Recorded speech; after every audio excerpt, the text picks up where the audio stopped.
नमस्कार दोस्तों, जय हिंद जय भारत। कैसे हैं आप सब लोग। मैं गौरव वैष्णव अनंत आईएएस कोचिंग में आप सभी का स्वागत करता हूं। तो दोस्तों, आप सभी यूपी पीसीएस मेंस एग्जामिनेशन 2024 की परीक्षा जून जुलाई 2025 में दे चुके हैं और अब बहुत सारे अभ्यर्थी आरओ एग्जाम की तैयारी में लगे हुए हैं, जिसकी परीक्षा आने वाले रविवार को होने वाली है। बहुत सारे अभ्यर्थियों ने कमेंट के माध्यम से, व्हाट्सएप के माध्यम से, टेलीग्राम के माध्यम से हम इससे ये सवाल पूछे कि sir UP PCS mains examination परीक्षा का रिजल्ट कब आएगा। और इसके साथ में एक और इंपॉर्टेंट सवाल ये है कि सर इसकी कट ऑफ क्या रहने वाली है। तो दोस्तों, आज के इस वीडियो में आपको इन दोनों ही सवालों के जवाब पूरी सटीकता के साथ में मिल जाएंगे, जिससे आपकी जो आने वाली तैयारी है उसकी रूपरेखा आप पूरी क्लैरिटी के साथ में बना सकते हैं। तो दोस्तों, आप सभी को याद होगा कि ये जो आपकी मेंस एग्जामिनेशन परीक्षा हुई थी, ये आपकी 29 जून से लेकर 2 जुलाई के बीच में हुई थी। कहने का मतलब ये है कि ये 4 दिन आपका एग्जाम चला था और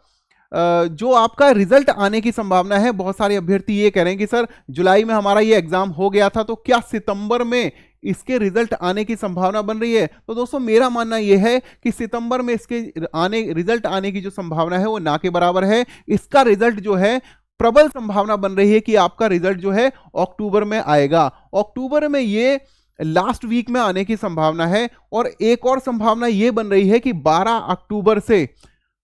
अक्टूबर से आपका प्रीलिम्स एग्जामिनेशन 2025 की परीक्षा होने वाली है। तो इस लिहाज से अगर देखा जाए कि अभ्यर्थियों के बीच में एक क्लैश बचाने के लिए हो सकता है लोक सेवा आयोग इसका जो रिजल्ट है वो 12 अक्टूबर से पहले देंगे। अब किस तरह का क्लैश मैं आपको समझा देता हूं कि दोस्तों, हो सकता है कि एक अभ्यर्थी जिसका 2024 के मेंस में मतलब सिलेक्शन हो जाए, वो इंटरव्यू देने वाला हो, और वो अगर प्रीलिम्स देता है, अगली बार भी वो मेंस देता है, तो इससे एक क्लैश होता है कि भाई एक बच्चे का 2024 में भी सिलेक्शन हो गया और 2025 में भी हो गया, और एक दूसरा अभ्यर्थी है जिसका कंपटीशन की वजह से ना 2024 में सिलेक्शन हो पाया और ना ही 2025 में हो पाया। तो इस क्लैश को बचाने के लिए हो सकता है कि 12 अक्टूबर से पहले रिजल्ट दे दिया जाए। तो वे अभ्यर्थी जिनका 12 अक्टूबर, जिनका क्या कहते हैं मेंस हो गया है और उनको अपना इंटरव्यू देना है, हो सकता है कि वो 12 अक्टूबर के एग्जाम में ना बैठें। तो इससे एक क्लैश बच सकता है अभ्यर्थियों के बीच में, ठीक है, और कंपटीशन जो है वो थोड़ा सा कम देखने को मिलता है।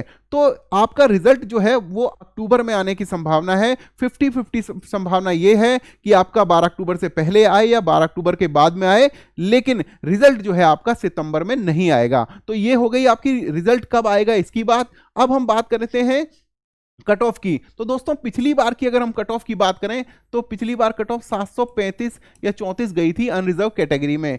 इस बार अगर हम देखें तो जो हमारा GS 3 है और GS 6 का पेपर है और GS 4 भी आप मान लीजिए कि ये जो 3 पेपर थे, ये आपके एज कंपेयर टू, यदि पिछली बार के कंपैरिजन में देखा जाए तो थोड़े से कठिन पूछे गए थे। सब्जेक्टिव आपका एग्जाम होता है, तो यहां पर यह संभावना बन रही है कि जिस भी बच्चे के 700 प्लस यदि आ रहे हैं तो वो मेंस में क्वालिफाई हो सकता है, वो इंटरव्यू की तैयारी कर सकता है। अब जो अगर सटीकता से देखा जाए तो 715 से लेकर 730 के बीच में रहने वाला जो भी अभ्यर्थी है अनरिजर्व कैटेगरी में, वो अपना इंटरव्यू की तैयारी कर सकता है, क्योंकि उसके मेंस एग्जाम में क्वालिफाई होने की जो है प्रबल संभावना बन रही है। क्योंकि ये 3 जो एग्जाम हैं, इनका जो लेवल है वो कठिन आया था। इनमें भी यदि 2 एग्जाम पूछे जाएं तो GS 3 और GS 6 का पेपर काफी कठिन पूछा गया था। तो दोस्तों, जैसा कि आप जानते हैं कि जो GS 5 और GS 6 है, ये आपका जो एग्जाम है ये यूपी स्पेशल एग्जाम है, और कई बार यूपी से रिलेटेड जो सवाल हैं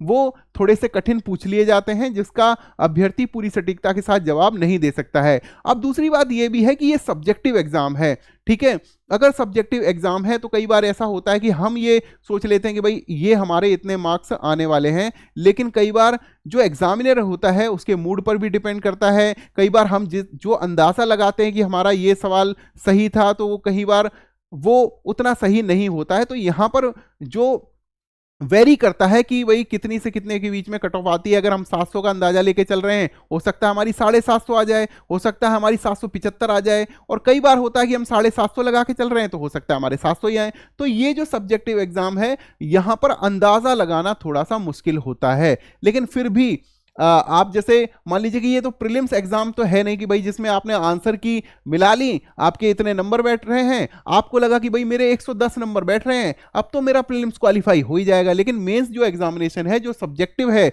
यहां पर अंदाजा लगाना थोड़ा सा मुश्किल होता है। लेकिन फिर भी अभ्यर्थी वो ये देखता है कि भाई ये एग्जाम मैंने इसका सटीकता से जवाब दिया, ये एग्जाम मैंने इसका सटीकता से जवाब दिया, तो उस हिसाब से वो जो अपने नंबर है कैलकुलेट कर ही लेते हैं।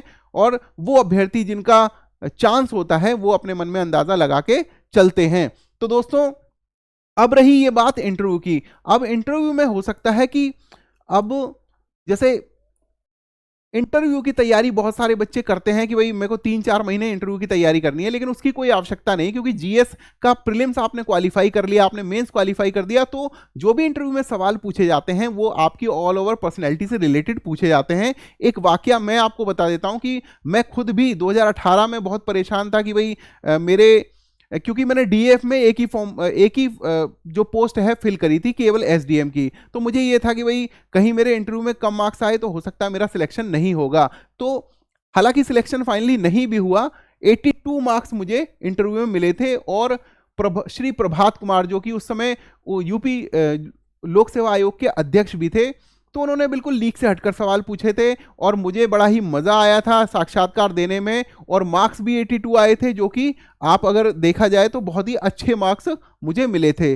तो इसलिए आप इंटरव्यू को लेकर बहुत ज़्यादा परेशान मत रहिए। अगर आप केवल उत्तर प्रदेश लोक सेवा के एग्जाम ही देते हैं, तब इसके लिए आपको प्रासंगिक होगा कि आप 12 अक्टूबर की प्रीलिम्स परीक्षा जरूर दें, क्योंकि आगे इंटरव्यू में हो जा रहा है या नहीं हो जा रहा है, फाइनल सिलेक्शन आपका होता है नहीं होता है, ये एक बाद का ही विषय है, भविष्य में ही पता लगेगा। लेकिन 12 अक्टूबर वाला एग्जाम आप जरूर दें अगर आप केवल लोक सेवा आयोग के एग्जाम देते हैं, क्योंकि भाई एक एज के बाद आप यूपीएससी का एग्जाम दे नहीं सकते, तो आप लोक सेवा आयोग के ही एग्जाम देते हैं। तो उस लिहाज से आप 12 अक्टूबर का एग्जाम जरूर देने जाना प्रीलिम्स का।